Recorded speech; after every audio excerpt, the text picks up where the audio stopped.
MP में सीधी भर्तियों में ओबीसी को 27% आरक्षण मिलेगा। सामान्य प्रशासन विभाग ने जारी कर दिए हैं निर्देश। एमपी में अब सीधी भर्तियों में 73% आरक्षण मिलेगा और एससी को 16%, एसटी को 20%, ओबीसी को 27%, ईडब्ल्यूएस को 10% रिजर्वेशन। विभागों के साथ जिला स्तर पर होने वाली सीधी भर्तियों के लिए रोस्टर जारी हो चुका है। तो बड़ा अपडेट इस वक्त का आप तक पहुंचा रहे हैं।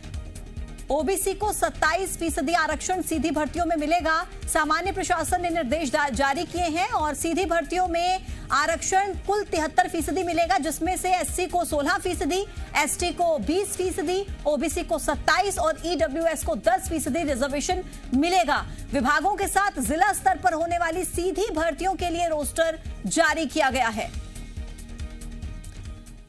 मध्य प्रदेश में सीधी भर्ती में ओबीसी को 27% आरक्षण देने पर कांग्रेस ने श्रेय लिया है। कांग्रेस का कहना है कि कमलनाथ सरकार ने जो ओबीसी के हित में फैसला लिया था, उसका लाभ अब ओबीसी को मिलेगा। फीसदी आरक्षण के साथ पिछड़े वर्गों की सीधी भर्ती की जाए, ये भारतीय जनता पार्टी का पिछड़ा वर्ग विरोधी रवैया था, जो अभी तक पिछड़े वर्गों को अधिकार नहीं मिलने दे रहा था। कांग्रेस पार्टी ने पिछड़े वर्गों की लड़ाई अदालत से लेके जमीन तक लड़ी। अंततः सरकार की एक टाला मटोली बंद करनी पड़ी। कमलनाथ जी और कांग्रेस पार्टी ने हमेशा पिछड़े वर्गों के हितों की लड़ाई लड़ी है। जी मीडिया संवाददाता प्रमोद शर्मा ज्यादा जानकारी दे रहे हैं। प्रमोद, 27% रिजर्वेशन ओबीसी को सीधी भर्तियों में कितना फायदा होगा इससे? देखिए, फायदा होगा और सियासी फायदा भी होगा और वो माइलेज लेने की कोशिश अब राजनीतिक पार्टियों के द्वारा शुरू कर दिया है। देखिए, ये जो क्लैरिफिकेशन नोटिस जो सामान्य प्रशासन विभाग की तरफ से जारी किया गया है, ये जो जिला और विभागों में जो सीधी भर्ती का जो रोस्टर है 2020 जनवरी 2020 और दिसंबर 2020 जो जिलाओं में होती है सीधी भर्ती, देखिए उसमें लिखा गया है कि जो ओबीसी वर्ग को बढ़ा हुआ आरक्षण अब 8 मार्च 2019 के आधार पर दिया जाएगा। देखिए, इसी से अब सियासी पार्टियां फायदा लेने में जुट गई है, खासकर कांग्रेस पार्टी फ्रंट फुट पर आ गई और उन्होंने कहा है कमलनाथ सरकार ने जो फैसला लिया था, अब उसी का फायदा ओबीसी वर्ग को मिलेगा। देखिए, नया जो क्लैरिफिकेशन नोटिस जारी किया गया है सीधी भर्ती के लिए, उसमें एससी के लिए 16%, एसटी के लिए 20% और ओबीसी के लिए, ओबीसी एक बार फिर कहूंगा मैं क्योंकि सियासी मुद्दा में बहुत ज्यादा ओबीसी छाया रहता है, राजनीतिक पार्टियां साधने की कोशिश करती हैं, इसलिए ओबीसी को 27% और आर्थिक रूप से कमजोर वर्ग के यानी ईडब्ल्यूएस वाले जो परिवार हैं उनको 10% आरक्षण का लाभ देने का ये आदेश जारी किया गया है। आज ही ये क्लैरिफिकेशन या हम कहें तो फिर से रिमाइंडर एक जारी किया गया। रोस्टर पुराना है लेकिन इसी आधार पर सीधी भर्तियां हों। देखिए, ओबीसी को 27% आरक्षण का लाभ मिले।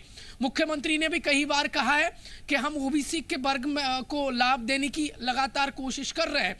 हाई कोर्ट से लेकर सुप्रीम कोर्ट तक राजनीतिक पार्टियों के बीच में घमासान देखा गया और अब जो क्लैरिफिकेशन नोटिस है और उसमें ओबीसी को 27% सीधी भर्ती में आरक्षण देने का जो देखिए आदेश में जिक्र है, उसको लेकर भी अब श्रेय पॉलिटिक्स शुरू हो गई है। कांग्रेस पार्टी एकदम आगे आ गई है और कहा है कि 2019 में जो कांग्रेस की तत्कालीन कमलनाथ सरकार ने जो फैसला लिया था, अब उस पर मोहर लग गई। ओबीसी को उसी फैसले के आधार पर लाभ मिलेगा। ये कांग्रेस यानी कुल मिलाकर अब इस पूरे मसले को लेकर सियासत भी प्रदेश भर में देखी जा रही है और फायदा इससे ओबीसी को होगा, लेकिन सियासी फायदा साधने की कोशिश में राजनीतिक दल जुटे हैं।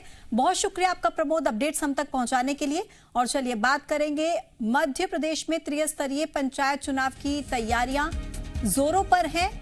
इस बारे में पूरी जानकारी आपको देंगे, लेकिन फिलहाल आपको ये बता दें कि ये इस वक्त का सबसे बड़ा अपडेट मिल रहा है कि 27% आरक्षण सीधी भर्तियों में ओबीसी को मिलेगा। लेकिन इस पूरे मसले को लेकर मध्य प्रदेश में सियासत शुरू हो चुकी है। हालांकि सामान्य प्रशासन विभाग ने तो आदेश जारी कर दिया, लेकिन कांग्रेस का कहना है कि ये जो फैसला है ये लिया गया था कमलनाथ की सरकार के समय में, लेकिन इसका फायदा अब लोगों को मिल रहा है। बीजेपी का पक्ष रखने के लिए हितेश वाजपेयी जी हमारे साथ जुड़ गए हैं। हितेश जी, बहुत स्वागत है आपका। 27% आरक्षण ओबीसी को मिलेगा सीधी भर्तियों में और कुल 73% रिजर्वेशन, लेकिन कांग्रेस कह रहे हैं फैसला तो कमलनाथ सरकार ने लिया था, लेकिन फायदा अब मिल रहा है इसका लोगों को। देखिए, कांग्रेस तो नेहरू और कमलनाथ से आगे कभी बढ़ी नहीं पाती है। इनसे पूछो कि 27% आरक्षण के साथ इन्होंने किसी भी एक कर्मचारी को भी नियुक्ति दी है क्या आज तक? 18 महीने इनकी सरकार रही, क्या किया इन लोगों ने? घूमते रहे इधर से उधर तक। जब ये दे ही रहते तो कहीं दिया क्या? आप पूछिए इनसे, कुछ नहीं बता पाएंगे ये।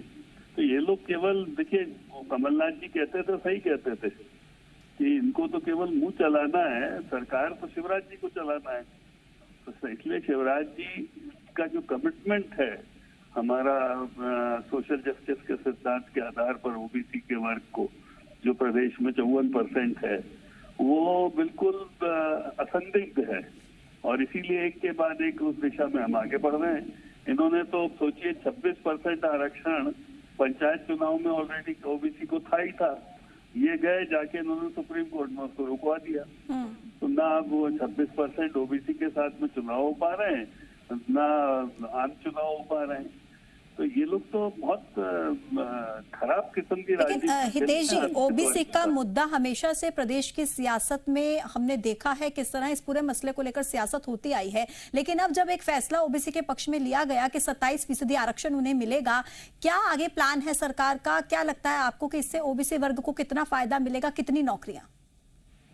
देखिए, शिवराज सिंह चौहान जी ने फ्लोर ऑफ द हाउस पे ये बात कही थी कि हम 27% आरक्षण के लिए कमिटेड हैं। और शिवराज जी को सरकार चलाना आता है, तो उन्हें सर्कुलर भी निकालना आता है, उन्हें अदालत में भी रिप्रेजेंट करते हुए आता है, और इसीलिए वो करते चले जा रहे हैं। वहीं दूसरी ओर कमलनाथ जी थे, जिनको कुछ करना ही नहीं था, तो उन्होंने एक भी सर्कुलर नहीं निकाला। अच्छा बताइए, वल्लभ भवन से सर्कुलर निकालने में उनका क्या जाता था कमलनाथ जी का? बताइए, एक भी निकाला क्या उन्होंने? एक भी सर्कुलर नहीं निकाल। वो तो भाई उन्हीं के पास था ना, उसमें तो अदालत ने मना नहीं किया था ना कि सर्कुलर नहीं निकालना भर्तियों के लिए, पर वो नहीं किया उन्होंने। यानी आप ये कह रहे हैं कि ये फैसला बीजेपी का ही है, सरकार ही लेकर आई है? देखिए, प्रत्यक्षम किम प्रमाणित, यही निकाल देते। आप तो मुझे कमलनाथ का एक सर्कुलर दिखा दीजिए जिसमें 27% आरक्षण के साथ ये कोई गतिविधि कर रहे हो, तो मान लूंगा मैं। एक भी नहीं निकाला इन्होंने।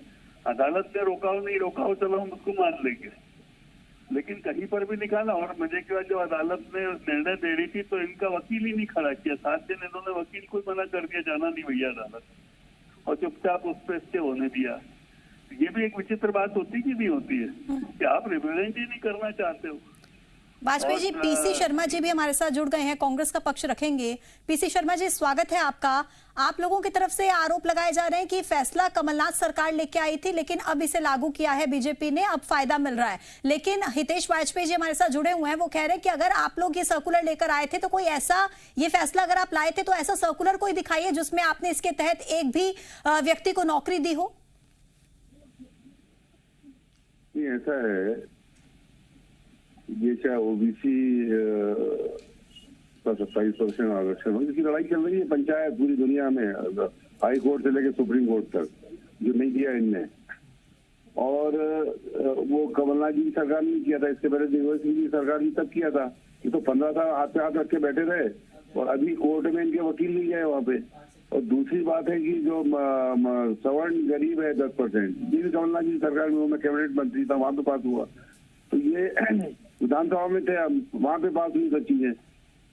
और बाकी रही इनकी बात, तो ये सर्कुलर निकालते हैं ये, लेकिन किसी को बुलाते नहीं है कि रोजगार दे रहे हैं। अभी 40 लाख युवा बेरोजगार है मध्य प्रदेश के अंदर, और 48 लाख जो है पीएम पोर्टल पर रजिस्टर मजदूर। ये केवल सर्कुलर बाजी करते हैं, सर्कुलर। पीसी शर्मा जी, यही आरोप आप पर लगा रहे हैं, आप भी उन पर यही आरोप लगा रहे हैं कि सर्कुलर तो जारी कर देते हैं, लेकिन नौकरी कितनों को दी? इनका जो भी आरोप है झूठ है।